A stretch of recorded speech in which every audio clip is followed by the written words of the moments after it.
일어나십시오. 예배드리겠습니다.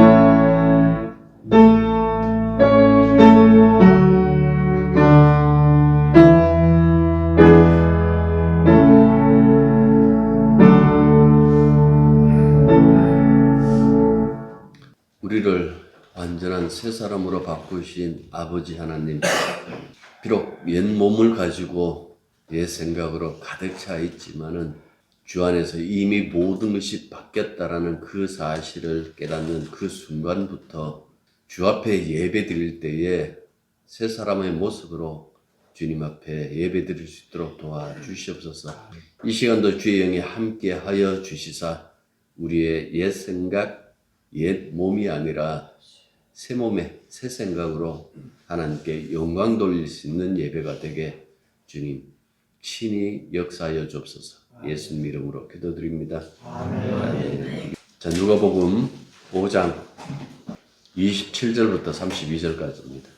그 후에 예수께서 나가사 레위라 하는 세리가 세간에 앉아 있는 것을 보시고 나를 따르라 하시니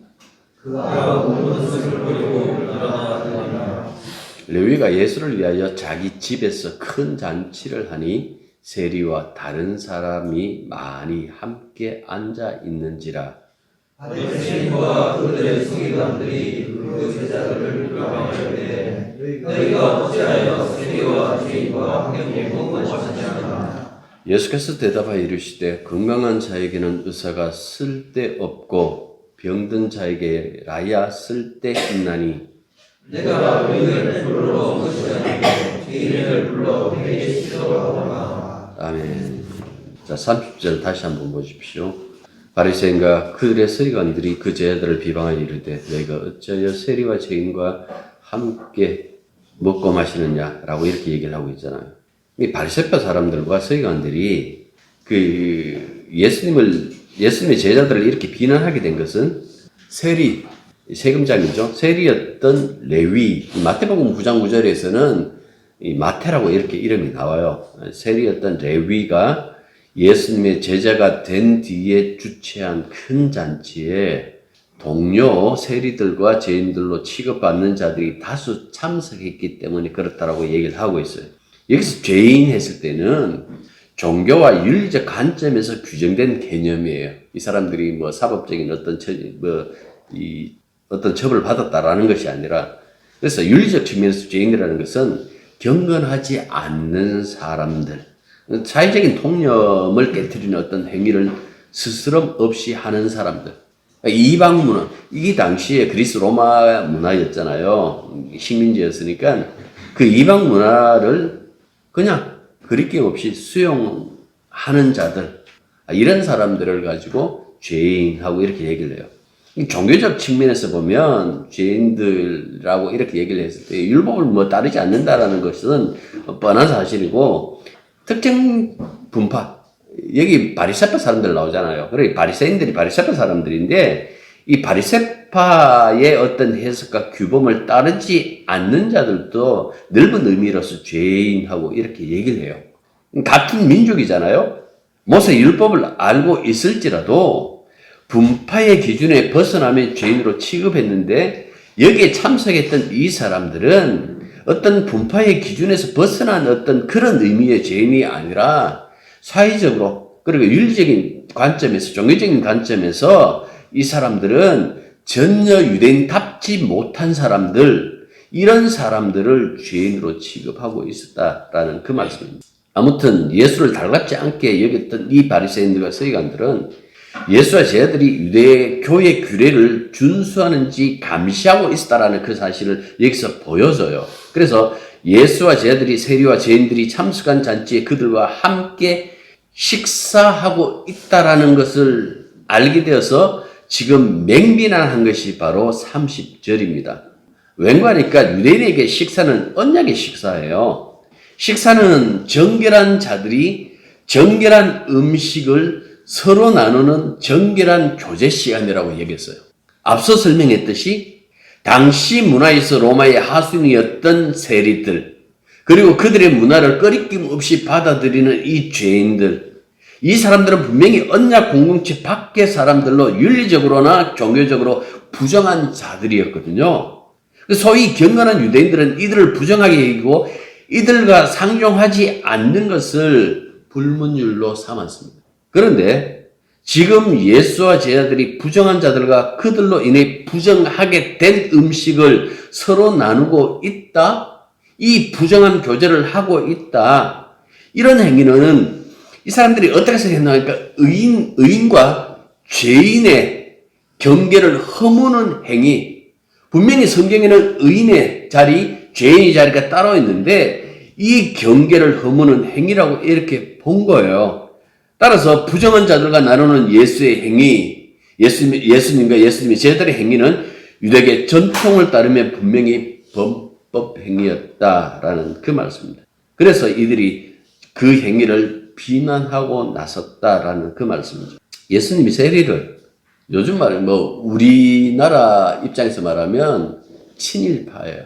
그러니까 친일파 세리를, 친로마파 세리를 제자로 삼은 것도 파격적인데 하늘 더 떠서 레위가 주최한 잔치에 참석해서 그 레위 동료인 세리들과 경건하지 않는 죄인들과 함께 어울리는 걸 즐거워하고 있는 그 모습을 보여준 거예요. 그래서 30절에 바리새인과 서기관들이 제자들에게 너희가 어찌하여 세리와 죄인들과 함께 먹고 마시느냐 하면서 분노했던 겁니다. 그러면 여기서 바리새인과 서기관들이 사실 확인을 하기 위하여 레위가 연 잔치집에 들어갔을까요? 않습니다. 들어갈 리가 만무하죠. 이 사람들은 부정한 자들과 접촉하면 자기들도 부정하게 된다고 믿는 자들이에요. 그 이야기를 듣고 몰린 거예요. 그리고 어떻게 이렇게 비난할 수 있었을까? 우리는 이렇게 추론할 수 있습니다. 제사장 일부가 지금 레위 집 밖에 나와서 서성거리다가 이 바리새인과 서기관 무리의 눈에 띈 거예요. 그리고 요거도 먹은 거예요. 이 사람들은 자신의 스승이신 예수님 들어가니까 마지못해서 따라 들어갔다가 그들과 함께 있지 못하고 뛰쳐나온 자들인지 아니면 다른 사정이 있어서 밖으로 나왔는지 아무튼 그 집 밖에 나와 있는 사람들이에요. 3절 다시 보십시오. 보면 그 제자들을 비방하여라고 이런 단어가 있잖아요. 예? 그 제자들을 비방하여라고 말했으니까 조항선 일부가 지금 집 밖으로 나와 있는 것이 분명하죠. 그러다가 바리새인과 서기관들에게 욕을 얻어먹고 있는 거예요. 너희가 어찌하여라고 이렇게. 여기서 너희는 분명히 예수님과 제자들이겠죠. 이 얘기를 듣고 이 욕을 듣고 지금 욕먹은 제자들이 다시 잔치집에 들어가서 예수님에게 전했을 거예요. 이런 얘기겠죠. 아, 선생님, 바깥 공기가 심상치 않습니다. 우리가 여기 참석한 것을 알고 바리새인과 서기관들이 지금 집 밖에서 우리에게 욕하고 있습니다. 분명히 이렇게 얘기했을 거예요. 근데 예수님이 전혀 개의치 않습니다. 어떻게 하느냐? 예수님이 답변해서 알 수 있잖아요. 뭐라고 얘기하십니까? 예수께서 대답하여 이르시되 건강한 자에게는 의사가 쓸데없고 병든 자에게야 쓸데있나니 내가 의인을 부르러 온 것이 아니요 죄인을 불러 회개시키러 왔노라. 여러분들 예수님의 답변도 밖에 나가서 비방하는 자들에게 직접 하신 것이라고 보지 마십시오. 아닙니다. 제자들에게 하신 거예요. 제자들이 그들의 욕을 듣고 와서 얘기했으니까 그 제자들에게 얘기하는 거예요. 욕하는 사람한테 직접 이 얘기를 해도 그들 못 알아들어요. 중요한 것은 제자들이잖아요. 제자들이 알아먹어야 되니까 지금 이 이야기는 제자들에게 하신 말씀이에요. 이들로부터 비방을 직접 받은 것이 아니니까. 제자를 통해서 받았으니까 그 바깥 상황만 전해 들었으니까 그 얘기를 듣고 난 다음에 말씀하신 거예요. 제자들에게. 그러면 왜 제자들은 예수님처럼 이렇게 답변하지 못했을까? 아마 예수님이 제자들 가운데서 이런 부분에 대해서 고민거리가 굉장히 많았을 거예요. 종교하면 여러분들 가장 먼저 생각하는 게 뭡니까? 거룩함. 어느 종교든 거룩함. 그걸 세상에 나타내는 것 아닙니까? 그런데 지금 우리 선생님이 거룩함과 거리가 먼 이 사람들과 함께 먹고 마시다가 욕을 얻어먹고 있는 거예요. 어쩌면 제자들도 아직까지 풀지 못했던 숙제였어요. 그래서 예수님의 대답이 왜 바리새인과 서기관들에게 직접 하지 않는고 제자들에게 말씀하시는가? 제자들을 깨우치는 것이 목적이니까. 나는 의인이 아니라 죄인을 불러 회개시키기 위해서 왔노라. 앞서도 얘기했지 않습니까? 귀신을 쫓아내시고 각종 병을 고치셨던 것은 예수님의 능력을 세상에 나타내려는 것이 아니다 그랬잖아요. 그건 예수님의 사명. 다시 말해서 예수님이 어떤 일을 하시기 위하여 세상에 오신 분이신지 분명히 알게 하기 위한 표적으로서의 이적들이지, 그 능력이 나타난 것이지, 내가 하나님의 아들이니까 이런 능력 가지고 있다. 봐라. 나는 이런 일을 더 할 수 있다. 그것 때문에 기적을 일으키신 것은 아니다라는 그 말씀입니다. 오늘 이 본문에 예수님이 세상에 오신 그 목적을 가장 분명히 나타내셨어요. 나는 죄인을 불러 회개시키러 왔다. 나는 이 일을 하기 위하여 왔다. 중풍병을 고쳐주고 각양병든 자를 고쳐주고 귀신을 쫓아내는 것이 목적이 아니라 내가 바로 죄인을 불러 회개시키러 왔다. 이들이 이때 믿음이 있었다면, 영성이 밝았다면 왜 세리를 당신의 제자로 불렀는지, 그리고 세리와 죄인들이 득실되는 잔치집에서 그들과 함께 먹고 마시고 즐거워하는지를 깨달았을 거예요. 아마 이들이 깨달았으면 이렇게 생각했겠죠. 아, 예수님은 죄인을 구하러 오셨구나. 죄인들에게 새로운 삶을 주시려고 하시는구나. 그런데 이 부분을 깨닫지 못했어요. 그 중에 마음이 좀 여린 사람들은 밖에 나가서 서성거리다가 걸린 거죠. 너희가 어찌 죄인들과 함께 하느냐 하고 욕먹은 거죠. 아마 그 앞에 있던, 우리가 그 앞에 지난주 설교에서 본 것처럼 인자가 땅에서 죄를 사하는 권세가 있는 줄 너희로 알게 하려는 것이다라는 이 말씀을 제대로 깨닫기만 했다라면 응단 대답했을 거예요. 예수님은 죄인을 위해서 오셨는데, 우리 선생님은 죄를 사할 권세를 가지신 분이신데, 그래서 세리와 죄인들과 함께 계시며 그들에게 새 삶을 지금 말씀하고 계시는데, 하고 얘기할 수 있는데 이 말을 못해요. 그러면 계속 못하느냐? 아니요. 해요. 언제? 3년 뒤에. 오순절 성령 왔을 때. 그러면 때로는 이렇게 얘기하시는 분들도 있을 거예요. 3년, 거의 3년 반이니까 3년 반 동안 예수님과 동락을 했던 사람들이 도대체 예수님을 제대로 모른다라는 것이 말이나 되느냐. 그래서 한심하다고 생각하고 있는데, 그렇게 생각하시는 분도 계실 건데, 지난번에 그 말씀 드렸죠. 사람의 능력으로는 주님을 제대로 알 수 없더라고. 여러분, 우리 생각해 보십시오. 성경은 분명히 예수님과 우리가 한 몸이라고 그랬어요. 여러분들 예수님을 여러분들이 한 몸으로 생각하십니까? 생각 안 해요. 두 몸으로 생각해요, 항상. 예수님은 나는 나고, 대신 예수님은 우리의 믿음의 대상이라고 그렇게 생각해요. 우리가 예수님과 연합되었다, 한 몸 되었다라는 것 이해 못해요. 지금 우리가 이 사람들과는 전혀 다른 2000년이 지나고 난 다음에 수많은 신학의 어떤 그 발전을 겪어가지고 우리가 알고 있음에도 불구하고 뭡니까? 우리 이해 못하고 있잖아요. 근데 이 사람들을 욕할 수 있는가? 못해요. 사람의 인생이 굉장히 고상한 것처럼 보이죠. 근데 실제로 따지고 보면 유치하게 짝이 없죠.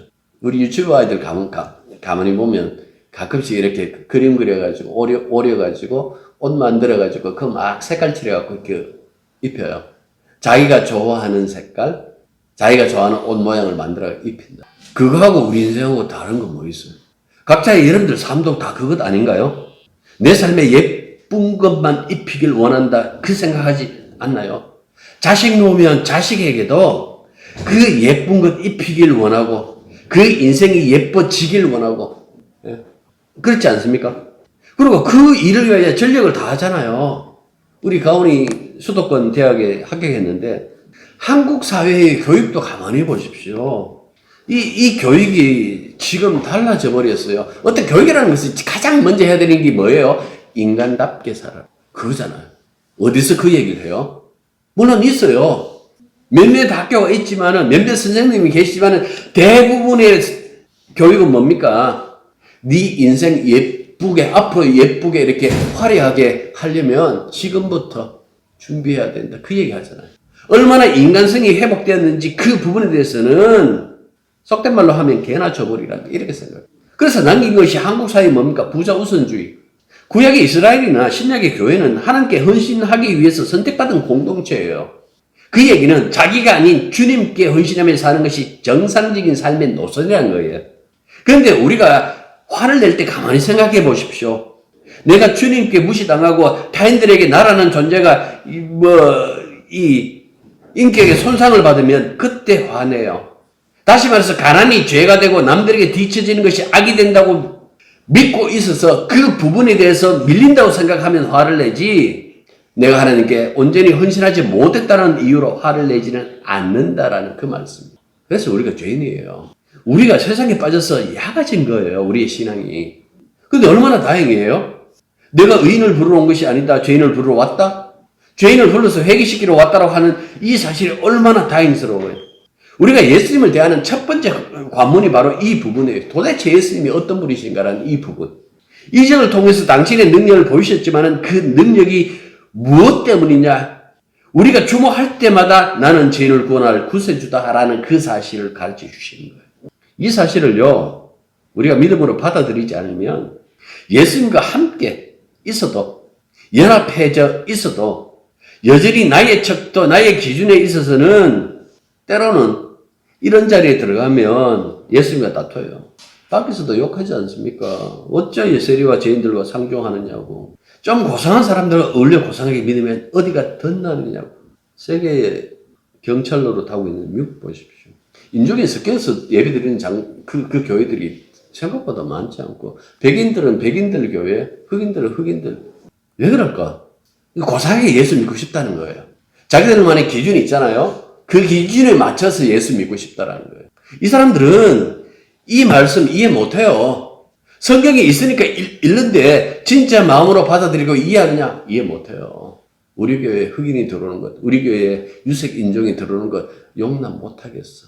한 번쯤 그래 괜찮아. 모르고 들어왔겠지. 그런데 계속 온다. 이 사람 봐라. 우리는 예수 믿는다라는 그 이름으로 굉장한 폭력을 사용하고 있으면서 여전히 우리는 예수님을 이해한다고 믿고 있는 거예요. 왜 예수님은 의인의 예수가 될 수 없을까? 그렇게 의인의 예수가 되어주면 안 되는가? 좀 교양 있는 예수가 되어주면 안 되는가? 이런 우리들의 질문에 대해서 예수님의 명백한 대답이 31절과 32절이에요. 다시 한번 읽을게요. 예수께서 대답하여 이르시되 건강한 자에게는 의사가 쓸데없고 병든 자에게라야 쓸데있나니 내가 의인을 불러 온 것이 아니요 죄인을 불러 회개시키러 왔노라. 앞서도 말씀드렸지만은 이 대답을 비방하는 자들에게 직접 하지 않고 제자들에게 하신 이유는 너희만은 내가 누구인지 알고 따라하는 이야기입니다. 제자라면 스승이 누구인지, 어떤 것을 가르치기 위하여, 어떤 일을 하시기 위하여 세상에 왔는지 알아야 될 것 아니냐라는 그 심정으로 지금 이 이야기를 제자들에게 한 거예요. 우리는 이 부분 읽으면서 예수님 봐라. 바리새인들과 서기관들이 막 그런 식으로 얘기를 하니까 당장 이렇게 반박하지 않느냐. 얼마나 지혜로우면, 얼마나 말씀을 잘 하셨으면 이렇게 바로 반박하셨을까. 그들에게 반박 안 했어요. 저희들에게 말씀하셨어요. 마태복음은 이 부분에서 좀 더 해석을 해놨어요. 구약을 얘기를 해요. 내가 제사를 원하지 않고 인애를 원한다. 호세아서 있는 말씀일 거예요. 나는 하나님께서 하신 말씀, 나는 제사를 원한 것 아니다. 나는 인애를 원한다. 내가 너희들이 주는 소를 잡고 양을 잡고 그렇게 드리는 그 제사를 좋아한 줄 아는가? 내가 그것 때문에 너희들을 구원한 줄 아느냐? 아니다. 나는 나처럼 저렇게 보면 그 얘기를 하거든. 나는 여호와로다. 내가 너희들을 불쌍히 여기 줬으니까 너희들도 사람들 불쌍히 여기라. 이게 약자 보호법이에요. 그것 때문에 이 이스라엘을 구원했다고요. 그런데 이 사람들은 제사 지내고 절기 지키고 형식을 갖추면 하나님께서 기뻐. 기계가 아니잖아요. 하나님께서 모든 것을 다 창조하신 분인데 신앙이 왜 흔들릴까? 한 가지밖에 없어요. 제가 약해서 그렇죠. 제가 기도 못해서 그렇죠. 아닙니다. 하나님이 누구신지 예수님 누구신지 몰라서 그래요. 여러분들이 노력이 부족해서가 아니고 여러분들 자신에게 주목해서 내 노력이 부족하다고 생각하지만은 위에서는 이렇게 얘기해. 내 좀 봐. 네 쳐다보면서 맨날 가능성 없는 네한테서 뭔가 해결책을 찾으려고 하지 말고 제발 좀 거기 들어봐. 하늘을 봐. 이거 뭐 유행가 가사 같은데. 예? 내가 있잖아. 내가 어떤 하나님인지 어떤 신인지 좀 알았으면 좋겠어. 나는 제사를 원치 않아. 나는 인의를 원해. 사랑을 원해. 죄인이 예수로 오셨다는 그 사실을 모르면 생활 속에서 자꾸 예수님과 마찰할 수밖에 없어요. 나는 예수님이 내게 이렇게 해주기를 원했는데 예수님은 나에게 저렇게 해주셨어. 그러니까 맨날 울면서 예수님과 다투는 거예요. 나 예수님 이해할 수 없어요. 나한테 와 그러는데. 예. 어느 부분이 흐려서 그랬습니까? 예수님이 죄를 사하는 권세를 가지고 이 세상에 오셔서 죄인을 불러서 회개시키러 왔다라는 이 사실이 흔들려서 그런 거예요. 예수님을 이해하지 못하면 자꾸 다른 곳에 눈길이 가게 되겠어요. 길이 모르니까 재미가 없는 거예요. 그리고 딴 데다 정신 팔릴 수밖에 없지. 사람들의 반응도 보십시오. 사람들이 언제 하나님께 영혼 돌리는가? 재미난 것은 복음서에 보시면 예수님 십자가에 죽으시잖아요. 죽는 그 순간에 이방인의 입을 통해 가지고 이렇게 얘기를 해요. 저는 실로 하나님의 아들이었도다. 그 밑에 사람들은 다 욕했잖아요. 유대인들은. 기가 막히지 않습니까?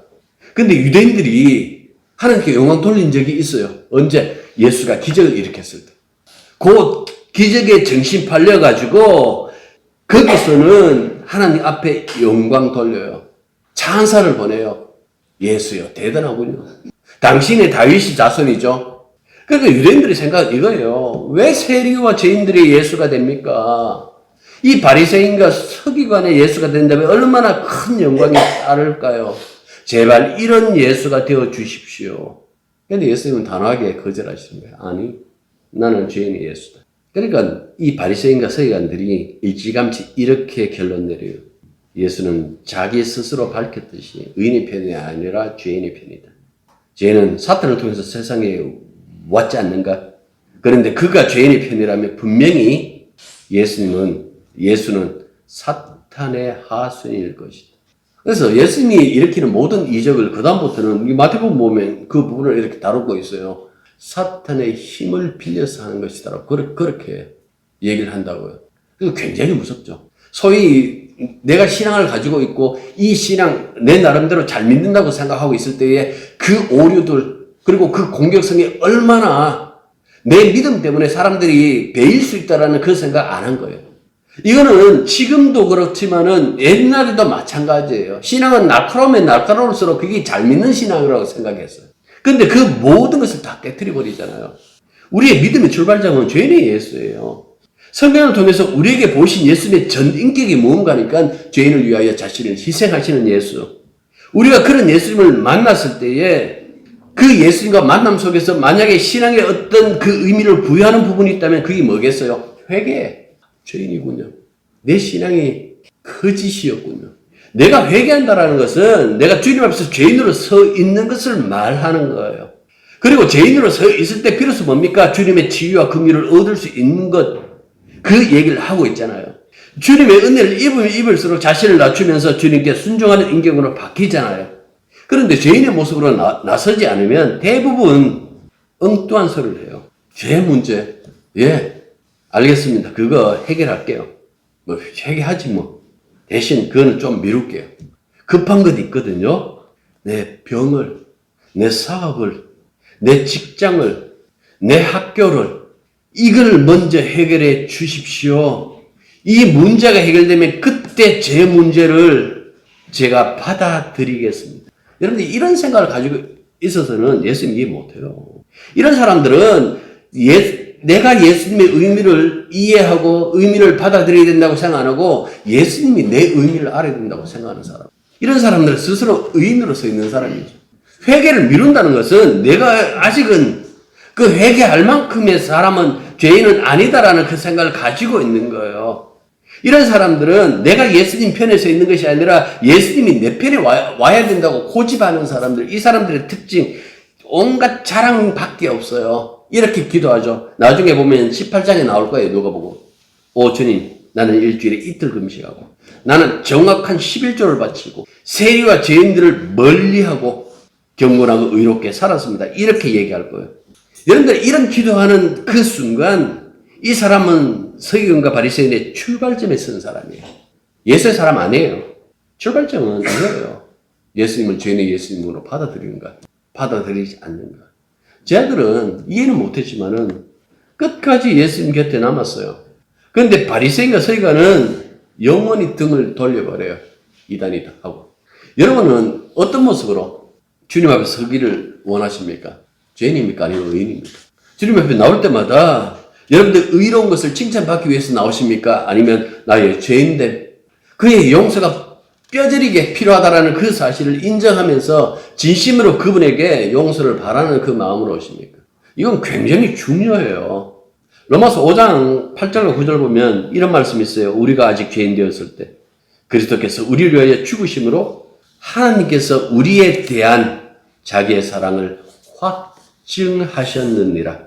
그러면 이제 우리가 그의 피로 말미암아 의롭다고 인정하심을 받았으니 덕후로 말미암아 진노하심에서 구원을 받을 것이니라 라고 이렇게 얘기를 했어요. 여기 보면 우리는 단순한 죄인 아니에요. 그 잘못했어요 라고 아니라 저주받아 마땅하고 진노받아 마땅한 죄인이라고 얘기하고 있어요. 이런 우리들을 의롭게 고쳐주기 위하여 예수님은 자기 피를 흘려 희생하신 거룩한 의사, 그거는 우리의 회개로 구원받는 것 아니에요. 예수님이 우리를 대신한 십자가의 회개로 우리가 구원받는 거예요. 그 사실을 로마서 5장에서 그렇게 얘기를 한 거예요.